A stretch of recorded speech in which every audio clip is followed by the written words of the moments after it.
Praise the Lord. Greetings to you all in the name of our Lord and Savior Jesus Christ. Today's Bible verse, Isaiah chapter 40 verse 31. Those who trust in the Lord for help will find their strength renewed. They will rise on wings like eagles. ಯೆಶಾಯನ ಪ್ರವಾದನೆ ಗ್ರಂಥ 40ನೇ ಅಧ್ಯಾಯ 31ನೇ ವಚನ. ಯೆಹೋವನನ್ನು ನಿರೀಕ್ಷಿಸುವವರು ಹೊಸ ಬಲವನ್ನು ಹೊಂದುವರು, ಹದ್ದುಗಳಂತೆ ರೆಕ್ಕೆಗಳನ್ನು ಚಾಚಿಕೊಂಡು ಏರುವರು. ಹೌದು, ಇಲ್ಲಿ ದೇವರ ವಾಕ್ಯದಲ್ಲಿ ನಾವು ನೋಡ್ತಾ ಇದ್ದೇವೆ, ಯೆಹೋವನನ್ನು ನಿರೀಕ್ಷಿಸುವವರು, ಯಾರು ಯೆಹೋವನ ಮೇಲೆ ನಿರೀಕ್ಷೆಯುಳ್ಳವರಾಗಿ ಜೀವಿಸುತ್ತಾರೋ ಅಂಥವರು ಹದ್ದುಗಳಂತೆ ರೆಕ್ಕೆಗಳನ್ನು ಚಾಚಿಕೊಂಡು ಏರುವರು ಎಂಬುದಾಗಿ ಇವತ್ತು ದೇವರು ನಮಗೆ ತನ್ನ ವಾಕ್ಯವನ್ನು ತಿಳಿಸುತ್ತಾ ಇದ್ದಾರೆ. ಪ್ರಿಯರೇ, ಹದ್ದಿನ ಬಗ್ಗೆ ನಾವು ನೋಡುವುದಾದರೆ ಅದು ತನ್ನ ರೆಕ್ಕೆಗಳನ್ನು ಚಾಚಿ ಮೇಲೆ ಇರುವುದಕ್ಕಿಂತ ಮೊದಲು ಗಾಳಿ ಬೀಸುವ ದಿಕ್ಕನ್ನು ನೋಡುತ್ತಾ ಇರುತ್ತದೆ. ತನಗೆ ಅನುಕೂಲವಾಗುವ ರೀತಿಯಲ್ಲಿ ಆ ಗಾಳಿಯನ್ನು ದೃಷ್ಟಿಸ್ತಾ ಇರ್ತದೆ. ಗಾಳಿ ಯಾವ ಕಡೆ ಬೀಸುತ್ತದೋ ಆ ದಿಕ್ಕನ್ನು ಅನುಸರಿಸಿ ಅದು ಹಾರಲಿಕ್ಕೆ ಪ್ರಾರಂಭಿಸುತ್ತದೆ. ಹಾಗೆಯೇ ದೇವ ಮಕ್ಕಳಾದ ನಾವುಗಳು ಕೂಡ ಕರ್ತನ ನಡೆಸುವಿಕೆಗಾಗಿ, ಆತನ ಸಮಯಕ್ಕಾಗಿ, ಆತನ ಕೃಪೆಗಾಗಿ ಕಾದಿರಬೇಕಾದದ್ದು ಅವಶ್ಯವಾಗಿದೆ. ಪ್ರಿಯರೇ, ಕರ್ತನ ಕೃಪೆಗಾಗಿ ನಾವು ಕಾದಿರುವಾಗ, ಪರಿಶುದ್ಧಾತ್ಮನ ಕೃಪೆ ಎಂಬ ಗಾಳಿ ಬೀಸುತ್ತಾ ಇರುವಾಗ ಆತನು ನಿಮ್ಮನ್ನು ಉನ್ನತ ಅನುಭವಗಳಿಗೆ ಕರೆದುಕೊಂಡು ಹೋಗುತ್ತಾರೆ. ಆದ್ದರಿಂದ ಕರ್ತನಲ್ಲಿ ಕಾದುಕೊಂಡಿರ್ರಿ, ಕರ್ತನಿಗಾಗಿ ಕಾದಿರ್ರಿ, ಹೊಸ ಬಲವನ್ನು ಹೊಂದಿಕೊಳ್ಳಿರಿ. ಕರ್ತನು ನಿಮ್ಮನ್ನು ಬಲಪಡಿಸುವುದಕ್ಕಾಗಿಯೇ ನಿಮ್ಮ ಜೀವಿತದಲ್ಲಿ ಬಿರುಗಾಳಿಯನ್ನು, ಸುಂಟರ ಗಾಳಿಯನ್ನು ಬರಮಾಡುತ್ತಾನೆ. ಪ್ರಿಯರೇ, ಅಂತಹ ಸಮಯದಲ್ಲಿ, ನಿಮ್ಮ ಜೀವಿತದಲ್ಲಿ ಬಿರುಗಾಳಿ, ಸುಂಟರ ಗಾಳಿ ಬೀಸುವಂತಹ ಸಮಯದಲ್ಲಿ ನೀವು ಕರ್ತನ ಮೇಲೆ ನಂಬಿಕೆ ಇಟ್ಟು ಆತನನ್ನು ದೃಢವಾಗಿ ಹಿಡಿದುಕೊಳ್ಳಿರಿ. ಆತನು ನಿಮ್ಮನ್ನು ಎಂದಿಗೂ ಕೈ ಬಿಡುವುದಿಲ್ಲ.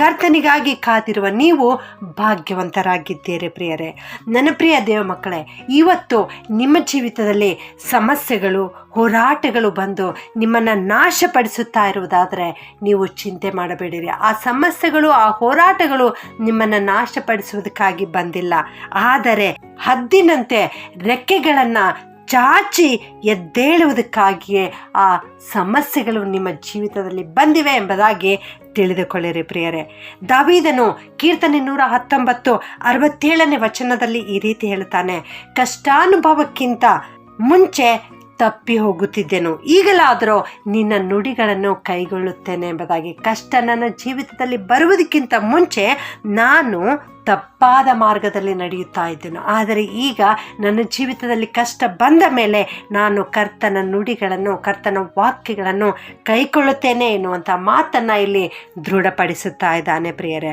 ಹೌದು, ನಿಮ್ಮ ಜೀವಿತದಲ್ಲಿ ಸಮಸ್ಯೆಗಳು, ಬಿರುಗಾಳಿಯಂತಹ ಕಷ್ಟಗಳು ಬರುವಾಗ ಕರ್ತನು ಅವುಗಳನ್ನು ನಿಮ್ಮ ಜೀವಿತದಲ್ಲಿ ಅನುವು ಮಾಡಿದ್ದಾರೆ ಅಂದರೆ ಅವೆಲ್ಲವುಗಳನ್ನು ಸಹ ನಿಮಗೆ ಅನುಕೂಲವಾಗುವ ರೀತಿಯಲ್ಲಿ ಮಾಡುತ್ತಾನೆ. ಆದ್ದರಿಂದ ನನ್ನ ಪ್ರಿಯ ದೇವಜನರೇ, ನಿಮ್ಮ ಜೀವಿತದಲ್ಲಿ ಕಷ್ಟ ಸಂಕಟಗಳು ಬರುವಾಗ ನೀವು ಸೋತು ಹೋಗಬೇಡಿರಿ. ಕರ್ತನ ಪಾದದಲ್ಲಿ ತಾಳ್ಮೆಯಿಂದ ಕಾದಿರ್ರಿ. ನೀವು ಆತನನ್ನು ಪ್ರೀತಿಸುತ್ತಿರುವುದರಿಂದ ಎಲ್ಲವುಗಳನ್ನು ಆತನು ಅನುಕೂಲವಾಗುವಂತೆ ಮಾಡುತ್ತಾನೆ. ಕರ್ತನ ಮೇಲೆ ನಿರೀಕ್ಷೆ ಇಡಿರಿ. ಪ್ರಾರ್ಥನೆ ಮಾಡಿಕೊಳ್ಳೋಣ. ಪ್ರೀತಿಯ ಪರಲೋಕದ ತಂದೆಯಾದ ದೇವರೇ, ನಿನಗೆ ಸ್ತೋತ್ರ ಉಂಟಾಗಲಿಪ್ಪ. ನಿನ್ನಲ್ಲಿ ನಿರೀಕ್ಷೆ ಇಟ್ಟು ಜೀವಿಸುವವರು ಹದ್ದುಗಳಂತೆ ರೆಕ್ಕೆಗಳನ್ನು ಚಾಚಿಕೊಂಡು ಏರುವರು ಎನ್ನುವಂಥ ವಾಕ್ಯವನ್ನು ಇವತ್ತು ನಮಗೆ ಕಲಿಸಿಕೊಟ್ಟದ್ದಕ್ಕಾಗಿ ನಿಮ್ಮನ್ನು ಕೊಂಡಾಡುತ್ತೇವೆ. ಕರ್ತನೆ, ಈ ವಾಕ್ಯ ಕೇಳಿಸಿಕೊಳ್ಳುತ್ತಿರುವ ಪ್ರತಿಯೊಬ್ಬೊಬ್ಬರನ್ನು ಆಶೀರ್ವಾದ ಮಾಡು ಸ್ವಾಮಿ.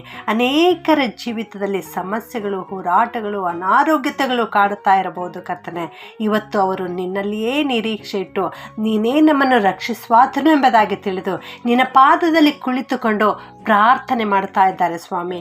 ಅವರ ಕೂಗನ್ನು ಕೇಳು, ಅವರಿಗೆ ಸಮಸ್ಯೆಗಳಿಂದ ಬಿಡುಗಡೆ ಕೊಡು, ಆರೋಗ್ಯವನ್ನು ದಯಪಾಲಿಸು. ಈ ಪ್ರಾರ್ಥನೆಯನ್ನು ಯೇಸುವಿನ ನಾಮದಲ್ಲಿ ಬೇಡುತ್ತೇನೆ ತಂದೆಯೇ, ಆಮೆನ್.